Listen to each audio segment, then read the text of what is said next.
Superstar Dolph Ziggler, and you're watching BrettO Live. What is going on, guys? BrettO Live back with another video, and today we have the WrestleMania Part 1 review. Of course, the second half of WrestleMania still has to happen. I am going to be uploading a video on the second half of WrestleMania, but that first half has just come to a close, and I thought it was pretty good. Let me know what you guys thought about it in the comments down below, but we are going to fully review it in this video in a setup style. Not really about the setups, but more like I'm just going to tell you the results, my reactions, what I thought about it, and without further ado, we're going to get into it. Starting over here, it was the Boneyard match. It was Undertaker versus AJ Styles in a Boneyard match. More like, instead of a Boneyard match, they should have called this just the most funny match of all time. This match was so funny. Oh my, I was more laughing the entire time than enjoying. Well, I was enjoying the match because it was so freaking funny. I don't know if it was just funny to me, but this was great. Oh my, they were in some sort of freaking cemetery. AJ Styles pulled him in a freaking hearse and then he popped open the casket.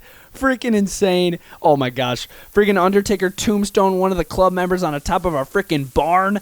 Oh my god, just such an you had to watch it. If you guys didn't watch it, just somehow figure out a way to watch this match. It was so cool. Sort of like a Buried Alive match, just in a freaking graveyard.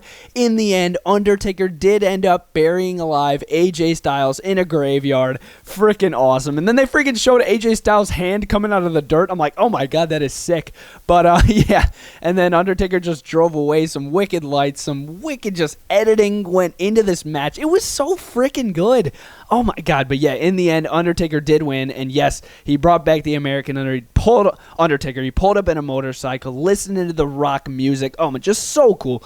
Oh, definitely my favorite match of the night. So freaking awesome for Part 1 of WrestleMania. Moving over here was Elias versus King Corbin. Before this match even could get started, King Corbin wanted to run out the ring, attack Elias during his entrance, but Elias was able to get the upper hand, smacked him with the friggin' guitar, threw him back in the ring. The match got going again, back and forth, and then in the end, Elias ended up picking up the victory by cheating. He grabbed the tights, but turnabout is fair play because Baron Corbin also tried to cheat later in the match, so Elias getting a little retribution for, of course, Baron Corbin throwing Elias off of that freaking balcony later last week.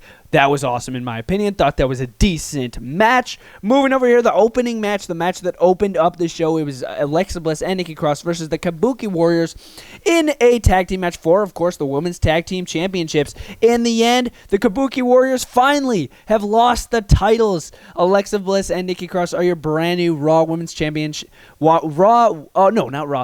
Tag Team Women's Champions, which is awesome. I think we needed an upgrade. I was getting a little tired of the Kabuki Warriors being champions. They were getting a little boring. Very happy that we have brand new champs. This was a pretty good match. I was into it for the opening match. Seeing Alexa Bliss and Nikki Cross go at it with the Kabuki Warriors. Thought it was a pretty good way to open the show. I really enjoyed it. Moving over here, it was the ladder match for the tag titles. Very interesting. No, Miz was not in this match. It was actually turned into a triple threat match.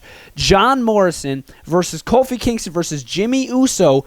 They totally changed up this match on us. It was still a triple threat match, but not a triple threat tag team match. Totally fine with it. This match was kick butt, high-flying ladder moves. Freaking insane match. In the end, there was a little controversy because every man was on the top of the ladder.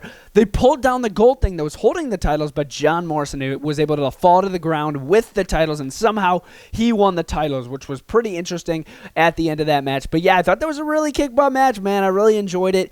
Just again, Kofi Kingston, Jimmy Uso, and John Morrison all in the same match. Like, that's insane. John Morrison, obviously, with the best move, in my opinion, to Jimmy Uso. They were set up over here with a ladder. I would have set it up, but I don't have a John Morrison figure. But yeah, dude, freaking insane. He did like the Starship Pain off the top. Dude, just, oh my gosh, you had to have watched the match. It was so cool, but yes, in the end, John Morrison and Miz are still your tag champs. Moving over here was the Monday Night Messiah versus Kevin Owens.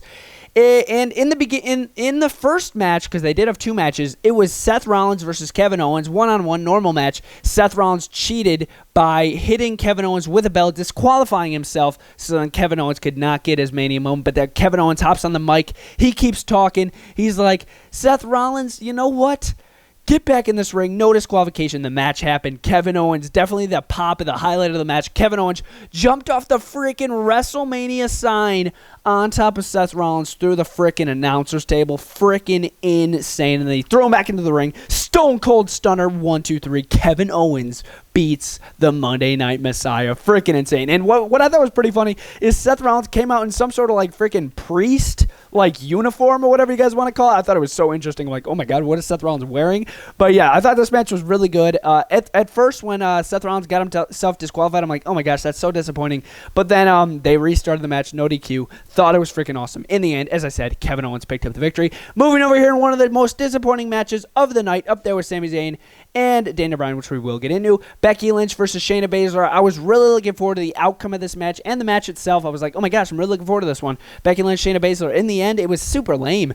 Like Shayna Baszler had her submission move locked in, and then Becky Lynch turned it around. 1, 2, 3. I'm like, oh my God, no, that did not just happen. Becky Lynch did not just win like that. No way, but she did. And I was like, oh my God, what a lame way to end this match at WrestleMania. All the anticipation for this match, and you end it like that? I thought it was really weak. But yeah, in the end, Becky Lynch is still your Raw Women's Champion. Again, just very disappointing ending. I thought the match was pretty disappointing as well. Moving over here, Sami Zayn versus Daniel Bryan. This is another disappointing match over here. Yes, Daniel Bryan did get his hands on Sami Zayn. He was able to take Cesaro and Shinsuke out of the equation for a short amount of time until they interjected themselves again and helped Sami Zayn win the match. But in the end, this is another disappointing, another weak ending to a match. Daniel Bryan jumped off the top rope, and then Sami Zayn hit like a modified Halula kick, and then 1, 2, 3. I jumped out of my seat. I'm like, oh my God, no way, that did not just happen. Just like that. I was like, that did not just happen. Daniel Bryan did not just lose like that, but he did. And I was like, oh my God, no way. But yes, Sami Zayn still your Intercontinental Champion with a little help from Shinsuke and Cesaro, like always. But yes, Sami Zayn did finally get his hands put on him by Daniel Bryan, so that was pretty cool to see. But yes, guys, the number one thing that you guys probably saw in the beginning, Braun Strowman is your brand new Universal Champion, if it'll freaking focus. But yes, Braun Strowman is your brand new Universal Champion. Of course, Braun replacing Roman. He went up against Goldberg for the Universal title in a really quick match right off the gate. Goldberg had to have hit like 5 spears. Don't quote me on that, but he did hit a lot of freaking spears.